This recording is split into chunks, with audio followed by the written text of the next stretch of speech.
You put a cup of liquid to your lips, swish it around your teeth, and spit. It burns a little. Minty, maybe, antiseptic, you bought it at a store.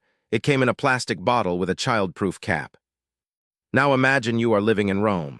It is the year 73 AD. You walk into the forum, your teeth feel a little fuzzy from last night's dinner of honeyed dates and bread. You reach for a small ceramic cup. Inside is a yellowish liquid. You swish, you spit, you smile. That liquid is human urine. And you paid good money for it. This is not a joke. This is not exaggerated folklore.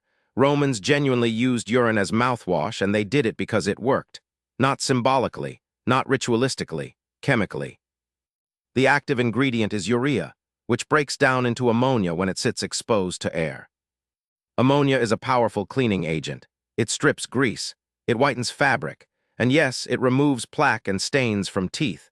Modern chemistry confirms what Roman fullers understood by instinct 2,000 years ago. But here is what makes this story truly strange. It was not just some folk remedy used by desperate people in the countryside. Urine collection was a regulated industry. There were public collection pots set up on street corners throughout Rome. Citizens would relieve themselves into large clay vessels, and specialized workers called fullers would come to collect the contents. The fullers ran laundries. Their shops, called fulonici, used massive vats of urine to clean and whiten togas. The stench was legendary. The profits were enormous. And the mouthwash trade was part of the same economy. Catullus, one of Rome's most celebrated poets, wrote about it directly. In one of his poems, he mocked a man named Egnatius who brushed his teeth with Iberian urine. The implication was not that using urine was bizarre. The implication was that using fancy imported urine was pretentious, because apparently not all urine was created equal. Portuguese and Spanish urine was considered the most potent. It was imported in sealed containers across the Mediterranean. Think about that for a moment. There was a supply chain for mouthwash-grade urine, and it had regional variants. Pliny the Elder, the great Roman naturalist who cataloged nearly everything the Romans knew about the natural world, documented the use of urine for cleaning teeth in his Natural History. He noted that it was particularly effective at whitening, and that aged urine worked better than fresh. The longer it sat, the more ammonia it produced. The Romans did not just use it for teeth. Fullers stood in vats of diluted urine and stomped on clothing, using their bare feet to work the liquid into the fabric. The ammonia broke down oils and stains the same way modern detergent does.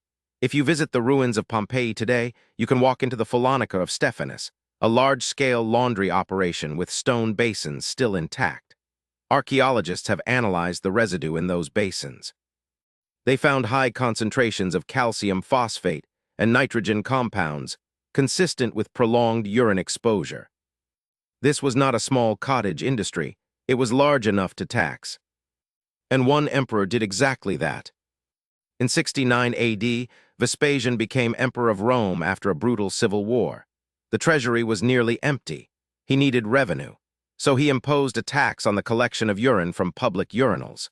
The urine trade was profitable enough that taxing it actually helped restore Rome's finances. When his son Titus complained that the tax was undignified, Vespasian held up a gold coin and asked whether the smell offended him. Titus said no, and Vespasian replied with a phrase that has survived for 2,000 years. Pecunia non olet. Money does not stink. That phrase is still used in European languages today.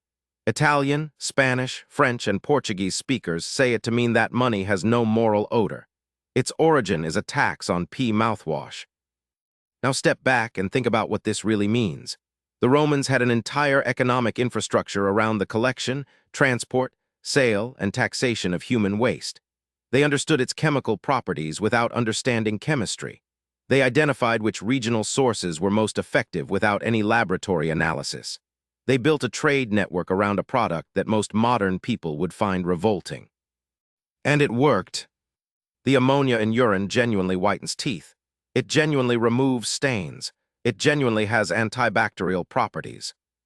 Modern toothpaste uses different compounds to achieve the same goals, but the underlying chemical logic is identical. You are using a surfactant to break down organic material on the surface of your teeth. The Romans were doing the same thing. They were just sourcing their surfactant from a clay pot on the street.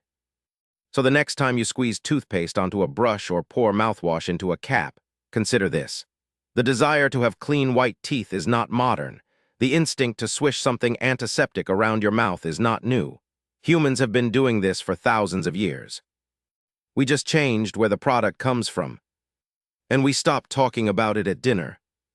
Pecunia non olet. Money does not stink, but mouthwash used to.